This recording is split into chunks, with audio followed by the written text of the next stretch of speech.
Hello friends, welcome to the channel electrical and automation. दोस्तों, आप देख रहे हैं आज मेरे हाथ में एक बहुत ही छोटी सी और बहुत ही काम की डिवाइस है जो हमारे डीसीएस और पीएलसी को बाहर के आने वाले सिग्नल्स में किसी भी तरीके की प्रॉब्लम्स और किसी भी तरीके की स्पाइक्स को दूर रखने का एक सबसे इम्पॉर्टेंट हथियार है।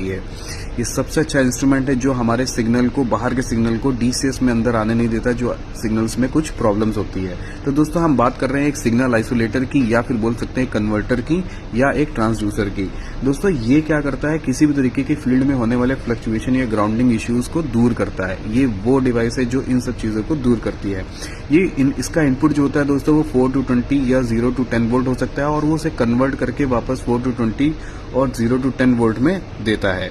तो ये फिलहाल क्या कर रहा है, ये जो मेरे हाथ में डिवाइस है वो 4 to 20 इनपुट है, और इसका आउटपुट जो है वो 0 to 10 वोल्ट है। यानी ये एक फॉर्म ऑफ करंट को दूसरे फॉर्म ऑफ वोल्टेज में कन्वर्ट कर रहा है। दूसरा क्या है कि दोस्तों, इसकी की स्पेसिफिकेशन ये याद रखनी चाहिए आपको कि इसकी फुल स्केल एक्यूरेसी जो होनी चाहिए वो ±0.1% की होनी चाहिए।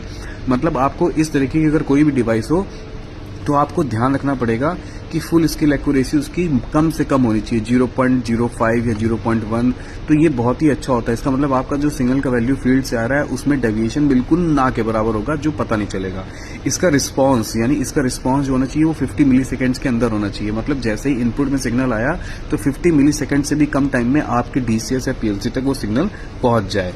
इसके बाद दोस्तों, इसका आइसोलेशन जो होना चाहिए वो बहुत स्ट्रांग होना चाहिए। आइसोलेशन का क्या मतलब है कि इनपुट से जो वैल्यू आ रही है और जो आउटपुट में वैल्यू निकालना है वो दोनों आइसोलेट हो, बिल्कुल भी टच नहीं करते हो। तो उसकी वैल्यू लगभग 1.5 kV यानी 1.1000 किलोवाट का वोल्टेज भी आ जाए तो आउटपुट में वो वोल्टेज ट्रांसफर नहीं हो पाए। तो ऐसी इस लेवल की सेफ्टी होनी चाहिए। इसके साथ ही साथ इसमें लास्ट और सबसे इम्पोर्टेंट ये होना चाहिए कि एक स्पेसिफिकेशन जब आप मैनुअल देखेंगे तो एक होता है CMRR रेशियो। तो CMR रेशियो जो होता है वो 100 dB से ज़्यादा होना चाहिए। वो ये बताता है कि इसके अंदर जितना ज़्यादा होगा उतनी अच्छी नॉइस और ग्राउंड फ्लक्चुएशंस की दूर करने की कैपेबिलिटी होती है। और साथ ही साथ ये DIN रेल माउंटेड होना चाहिए, जो हम कहीं पे किसी भी तरीके से इसको माउंट कर सके। तो ये थी बेसिक डिटेल किसी भी आइसोलेटर या कन्वर्टर की जो आपको याद रखनी चाहिए।